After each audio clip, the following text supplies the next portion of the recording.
Welcome to cricket. APSC group 1లో ఒక పేపర్‌తోనే ప్రిలిమినరీ పరీక్ష అనే ఒక హెడ్డింగ్‌తో ఒక పెద్ద మార్పుని తీసుకొనొచ్చింది గ్రూప్ 1 ఎగ్జామ్‌కి సంబంధించి. సో, ఆ మార్పేంటి? అండ్ ఇంతకుముందు ఏమి నుంచి ఏంగా మారినాయి అనే విషయాలని ఇప్పుడు మనం ఈ వీడియోలో క్లియర్‌గా చూద్దాం. సో, ఈరోజు ఈనాడు పేపర్‌లో ఈ ఒక ఆర్టికల్ వచ్చింది. ఆర్టికల్‌లో క్లియర్‌గా మెన్షన్ చేశారు. సో, అదంతా నేను మీకు కాస్త ఎక్స్‌ప్లెయిన్ చేయడానికి ప్రయత్నిస్తాను. సో, గ్రూప్ 1 పరీక్షల విధానంలో మార్పులకు ఏపీపీఎస్‌సీ ప్రతిపాదనలు సిద్ధం చేసింది. అంటే ఇది కేవలం ఒక ప్రతిపాదన మాత్రమే. సో, దీనికి గవర్నమెంట్ ఆఫ్ ఆంధ్రప్రదేశ్ వాళ్ళు ఒప్పుకుంటే దాని నుంచి తర్వాత వాళ్ళు ఒక జీవో ఇచ్చాక అది పూర్తిగా అమల్లోకొస్తుంది. సో, ఇప్పటికైతే మాత్రం ఇది అమల్లోకి ఇంకా రాలేదు. ఇది కేవలం ఒక ప్రతిపాదన మాత్రమే. బట్ 90% ఇది అమలయ్యే అవకాశం ఉంది కనుక ఈ ఆర్టికల్‌లో వాళ్ళు మెన్షన్ చేయడం జరిగింది. ఇప్పటికైతే అసలు వాళ్ళిచ్చిన మార్పేంటంటే, ఇంతకుముందు గ్రూప్ 1లో ప్రిలిమ్స్, తర్వాత మెయిన్స్, ఇంటర్వ్యూ ఇలా 3 ఉన్నాయి గదా! సో, ప్రిలిమ్స్‌లో మనము స్క్రీనింగ్ టెస్ట్ అని చెప్తాం కదా! స్క్రీనింగ్ టెస్ట్‌లో పేపర్ 1, పేపర్ 2 ఇలా 2 ఉండేవి. 2 ఉండేవి. ఇప్పుడేంటంటే స్క్రీనింగ్ పరీక్ష ఇప్పుడు ఇంతకుముందు అంటే ఓల్డ్ ప్రకారంగా 2 పేపర్‌లు. ఒక పేపర్‌లో 120 మార్క్స్ చొప్పున మొత్తం 240 మార్క్స్‌కు ఎగ్జామ్ ఉండేది. ఫస్ట్ పేపర్‌లో జనరల్ స్టడీస్, సెకండ్ పేపర్‌లో జనరల్ యాప్టిట్యూడ్ ఉండేవి. సో, ఇప్పుడు ఈ యొక్క మార్పేంటంటే 2 పేపర్‌లు కాకుండా 2 పేపర్ల ప్లేస్‌లో కేవలం ఒకే పేపర్ పెడుతున్నారు.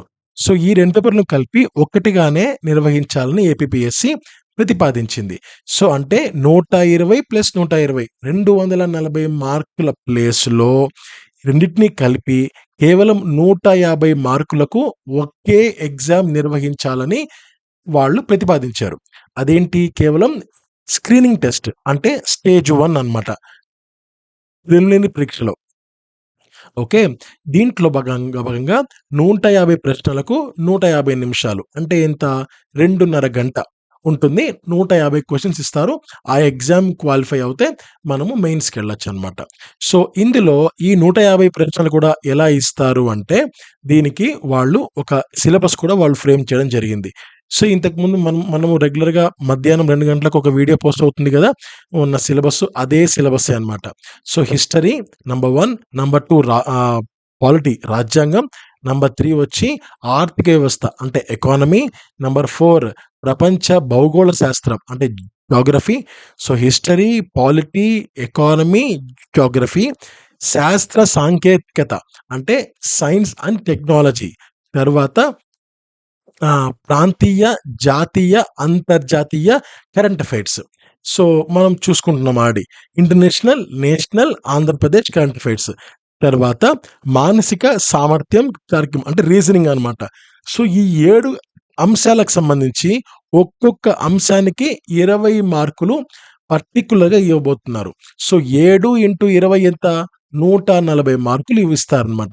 మిగిలిన 10 మార్కులు డేటా వివరణకు సంబంధించి ప్రత్యేకంగా 10 మార్కులు ఇస్తున్నారు.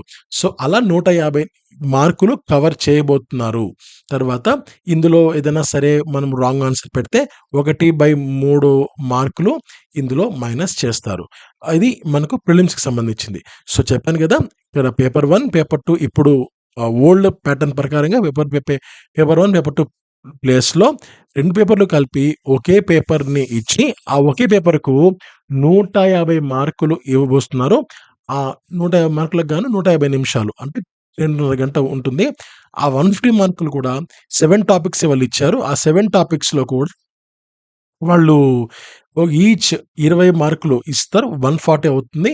అండ్ మిగిలిన 10 మార్కులు డేటా వివరణకు వాళ్ళిస్తారనమాట. అంటే డేటా ఇంటర్ప్రిటేషన్ చాలా సింపుల్‌గా ఉంటది. పెద్ద కష్టమేమి ఉండదు. మనకు బ్యాంక్ ఎగ్జామ్స్‌లో కానీ, ఎస్ఎస్‌సీలో కానీ అంత కష్టమైతే ఇదైతే ఉండదు. అదైతే క్లియర్. తర్వాత అర్హత పరీక్ష ఏంటంటే, మెయిన్స్‌లో ఇప్పటివరకు అర్హత పరీక్షలుగా తెలుగు, ఇంగ్లీష్ సబ్జెక్ట్‌లను వేరువేరుగా పేపర్‌లు నిర్వహిస్తున్నారు. ఇప్పటికైతే మాత్రం. కానీ ఒక పేపర్‌కు 150 మార్కులు చొప్పున ఉంది. ఇప్పుడైతే అభ్యర్థులపై భారం తగ్గించేందుకు ఇప్పుడు రెండిటిని కలిపి 150 మార్కులకి నిర్వహించాలని ప్రతిపాదించింది. అంటే తెలుగు పేపర్ 150, ఇంగ్లీష్ పేపర్ 150. మొత్తం 300 మార్కులకు ఉండిందనమాట అర్హత పరీక్షలు. ఇప్పుడేంటంటే రెండిటిని కలిపి కేవలం 150 మార్కులతో అంటే 300 మార్కులకే మనం ఎగ్జామ్ రాయాల్సొచ్చేది. ఇప్పుడు కేవలం 150 మార్కులకి మాత్రం రాస్తే సరిపోతుంది. సో, ఇది ఒక ప్రతిపాదన. ప్రశ్నాపత్రం 75 మార్కులు చొప్పున 2 విభాగాలుగా ఉంటుంది. అంటే ఇంతకుముందు 150 తెలుగు, 150 ఇంగ్లీష్ కదా! ఇప్పుడేంటంటే 75 ఇంగ్లీషు, 75 తెలుగు అలా ఉంటుంది. ప్రతి విభాగంలో కనీసం 30 మార్కులు సాధించాల్సి ఉంటుంది. అంటే మనకు తెలుగులో మినిమమ్ అంటే ఆ మిగిలిన తెలుగులో ఉన్న 75లో మినిమమ్ 30 మార్కులు రావాలి. ఇంగ్లీష్ 75లో మినిమమ్ 30 రావాలి. మొత్తం కలిపి 150కి 60 ఖచ్చితంగా రావాలి. తర్వాత మెయిన్స్ పేపర్ 3లో ప్రస్తుతం రాజకీయాలు, రాజ్యాంగం, పాలన, చట్టం, ఎథిక్స్ అంశాలున్నాయి. కొత్త ప్రతిపాదనలో basic knowledge of law in India సంబంధించిన అంశంలో మార్పు చేసింది. రాజకీయాలు, రాజ్యాంగం, పాలన, ఎథిక్స్ అంశాలు ఉండేలా ప్రతిపాదించింది. సో, ఇదొక ముఖ్య ప్రతిపాదన. పేపర్ 5లో ప్రస్తుతం సైన్స్ అండ్ టెక్నాలజీ ఉండగా ఇందులో పర్యావరణ సమస్యలు అంశాన్ని అదనంగా ప్రతిపాదించింది. ఇందులో పర్యావరణ సమస్యల్ని యాడ్ చేసిందనమాట. తర్వాత మెయిన్స్ 5 పేపర్లలో 150 మార్కులు చొప్పున మొత్తం కలిపి 750 మార్కులకు రాత పరీక్ష ఉంటుంది. ఇందులో ఎటువంటి మార్పు లేదు. ప్రస్తుతం ఉన్నట్లే ఇంటర్వ్యూకి 75 మార్క్స్ ఉండబోతున్నాయి. ఇవి కీలక ప్రతిపాదనలు గ్రూప్ 1 సంబంధించి. ఇది 90% గవర్నమెంట్ దీన్ని ఆమోదిస్తుంది. ఒక జీవో గూడా అతి త్వరలోనే రాబోతుంది. So, thank you so much. Have a great day.